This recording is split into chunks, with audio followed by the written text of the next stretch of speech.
want to hit you with a myth that I get on a daily basis, which is we're too small. They're not going to attack us. What do you say back to that? Yeah, it's a sad myth, and it's unfortunately one that we hear more often than not. If we look at the psychology of the people that are conducting the attacks, they're not out for perfection. They're a business. They're a business operation that has a clear business objective at the end of it. And the easier and the quicker that they can achieve that objective, the faster it will be for them, and they'll pursue that. So if getting hold of 30,000 employee records for Medibank, for example, I'm not saying this is the case, but let's use any provider, any organisation out there.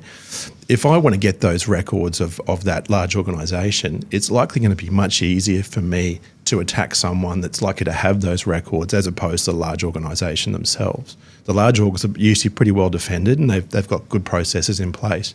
But when you move down the track, it's pretty much the Wild West out there, and there's not a lot in place to protect it.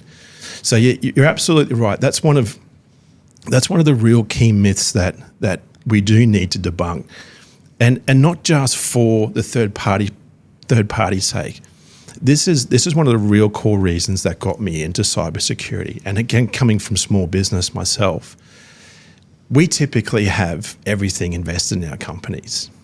We're employers of people, and they rely on us to be able to continue to employ them, look after their families and so forth. If a small business gets attacked, very difficult for them to recover, and it could be a business-ending event. I remember seeing a statistic a couple of years back that quoted around 66% of small businesses that are subject to a substantial cyber attack, and that includes a ransomware attack, would go out of business within 6 months. That's a devastating outcome.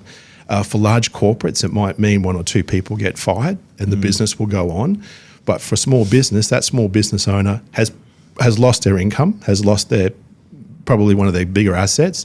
They may have a mortgage tied to that business as well, at funding it. And the people that turned up for work every day have suffered a loss as well. So understanding that we're too small is really something we have to move the dial on pretty quickly.